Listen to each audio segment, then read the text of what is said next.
Good evening and welcome to the Nevis Newscast. Today is Tuesday, June 21st, 2016. I'm Fredisia Liburd. Premier the Honorable Vance Amory yesterday, Monday, June 20th, received a courtesy call from St. Kitts and Nevis's permanent representative to the OAS, His Excellency Dr. Everson Hall and Christian Goodwillie of Hamilton College in New York. Goodwillie is visiting Nevis at the invitation of Ambassador Hall. He has in-depth experience in the preservation area, and that is exactly what we need to, because we need to demonstrate with respect to the sites in Nevis, and we're thinking, of course, of the Bath Hotel, the Jewish Cemetery, certainly the birthplace of Alexander Hamilton itself, the slave market, Fort Charles, and others.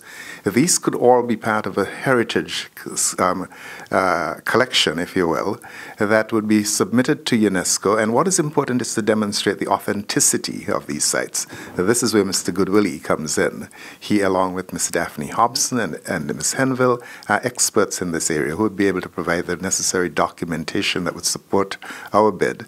And then we have to demonstrate, of course, that the sites are of what the UN considers to be of world heritage value, if you will. Goodwillie, the director and curator of special collections and archives at the Burke Library, says he is thrilled to be in Nevis as the representative from Hamilton College. It was lucky good fortune, actually, that I met the ambassador as some Hamilton students were planning their trip to Nevis. I had proposed around 5 years ago an effort to do a digital archival partnership between the college and the archives on Nevis, but at the time our college didn't support international spring break service trips. Since then, some enterprising students took the ball into their own hands and planned their own trip, which then the college had no choice but to support. In the wake of that, my idea was resurrected, and as I met Ambassador Hull and showed him the Beinecke Lesser Antilles collection at the college, he was very pleased to see how we'd been able to acquire and preserve so many important Caribbean documents. I explained to him that I would be happy to work in partnership with the archives here on Nevis to preserve and make accessible a number of historical documents. And so, with the sanction of my library director, I am down here on an initial visit to assess the feasibility of that and assess the willingness of you guys to be involved in a project like that. So far, all the indications are extremely positive, and I'm hoping that we'll begin a multiple-year relationship to digitize the most important documents in your archives. We certainly value, your energy in this matter, Ambassador. We thank you very much for bringing your expertise to help us to advance this cause. Ambassador Hall and Goodwillie were chaperoned by Executive Director of the Nevis Historical and Conservation Society, Nicole Liburd, who says she is happy that Goodwillie has taken the time to visit Nevis. Mr. Goodwillie's visit comes on the heels of a very important donation made to the Nevis Historical and Conservation Society a number of months ago by Ambassador Hull, which is a large flatbed scanner. So he will be working with our assistant curator, Miss Gail Dorr, at the Nelson Museum to look at our areas such as preservation of documents and how to upload and have this information digitalized. Executive Director of the Nevis Historical and Conservation Society, Nicole Liburd. The Department of Youth and Sports recently renamed the annual TDC-sponsored Primary Schools Cricket League in honor of one of the island's cricket icons. Senior Sports Officer Carl Tuckett chaired that ceremony. The individual who would be honored today, I would have had the privilege to play with locally, regionally, and internationally. And so I'm happy to see that he would be honored today. Very competitive, fearless, played the game very hard, and also played the game very fair. And I saw it is fitting for an individual who would have done so well during his cricket career being honored in this way. According to Junior Minister of Sport, the Honorable Hazel Brandy Williams, her ministry is happy to rename the league in honor of former West Indies cricketer, the late Runako Morton, as it is the fulfillment of a commitment made to Morton's family to remember his legacy. We want to remember Runako as that passionate person. We want to remember him for his prowess in the game. We want to remember him for his fearlessness. And we want to remember him, most importantly, for stepping out of the box.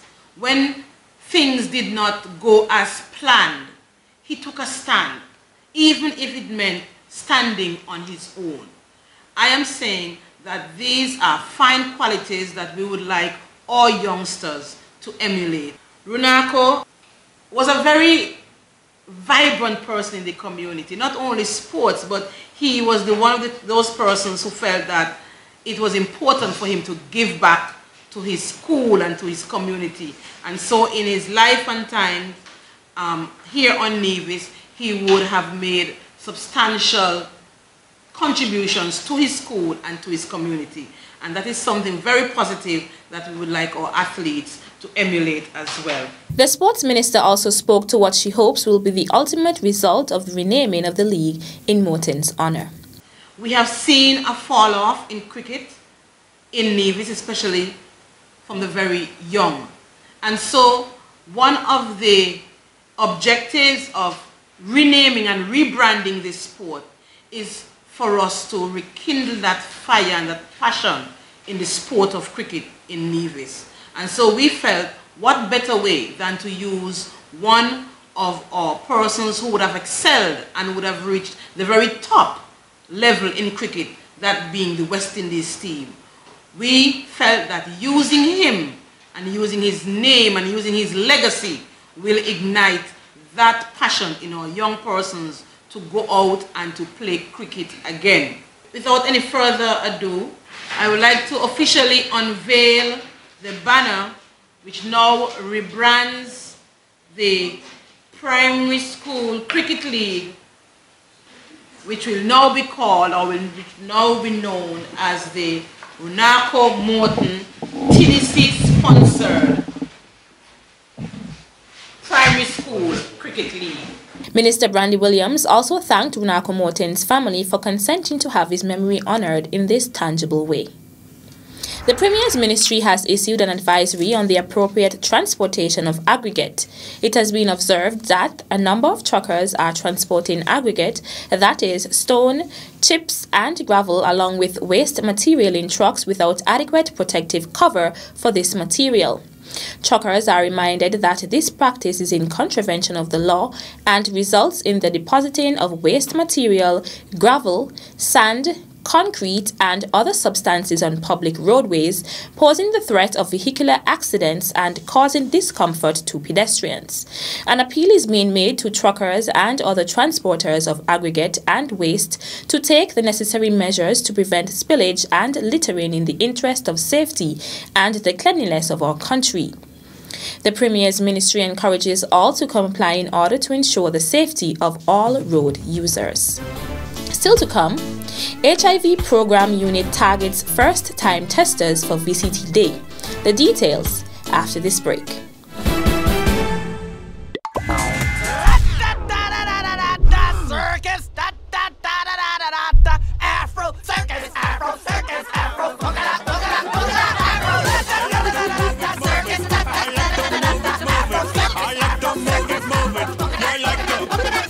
Celebrating the old, showcasing the new. Culturama 42. Welcome back. Nationals of St. Kitts and Nevis are invited to submit applications to pursue studies in a variety of areas. The opportunities to pursue studies in accounting, finance, auditing, telecommunications, English and technical courses are being offered through the Government of India's Ministry of External Affairs in New Delhi and cover short or long-term studies ranging from 10 days to 2 years. Applicants must be between the ages of 25 and 45 years and medically fit.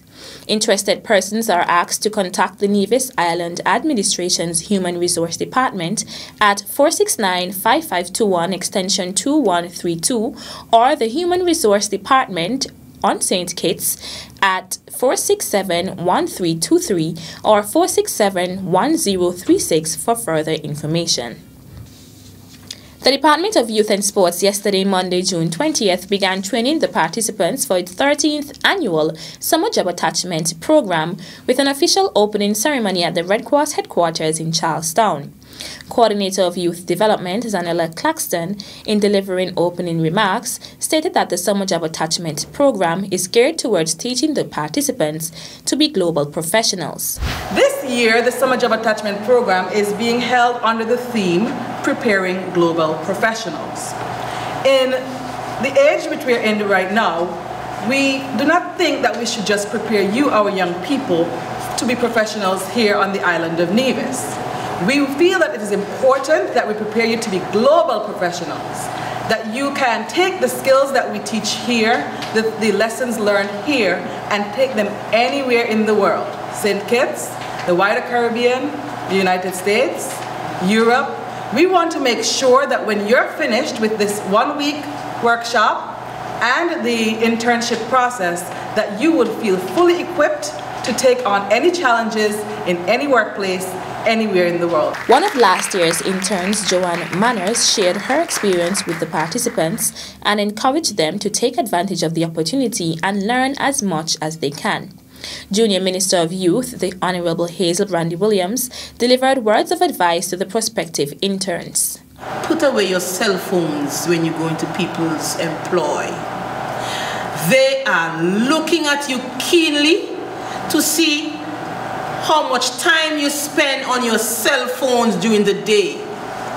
I am saying to you, I'm giving you sound warning, sound advice, because the persons who are recalled to be employed would be the persons who are not on their cell phones, the persons who are punctual at their work, and the persons who show some sort of initiative when they go to the job.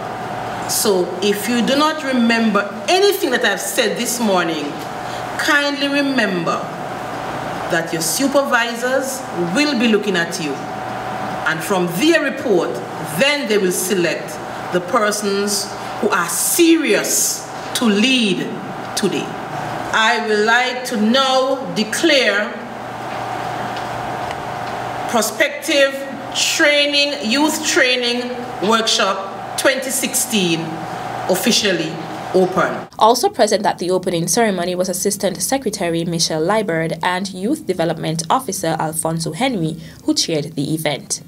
The training will conclude on Friday, June 24th, when the participants will learn of their placements. Program Coordinator at the HIV unit, Nadine Carty-Keynes, is encouraging first-time testers to use the Ministry of Health's Regional Testing Day to know their HIV status. The Voluntary Counseling and Testing VCT event is scheduled for 9 a.m. to 3 p.m. on Thursday, June 23rd at the Ministry's parking lot. According to Carty-Keynes, the Ministry is hoping to reach first-time testers and is therefore encouraging persons who have never been tested to take this opportunity to know their status. They will get their results on the same day. According to statistics from the HIV unit, Regional Testing Day in June 2015 saw a total of 103 persons being tested, 37 were male and 66 were female. At present, there is a total of 16 HIV-infected patients in care and on register, of which 9 are male and 7 are female. The first case of acquired immune deficiency syndrome AIDS in Nevis was diagnosed in 1987. However, at the end of 2015, a cumulative total of 68 cases have been reported with an estimated total of 31 deaths. According to Carty-Keynes, hepatitis B testing and counseling will also be available on Thursday. That's it for this edition of the Nevis Newscast. On behalf of all of us here at the Department of Information, I'm Fredisa Liebert. Thank you for viewing.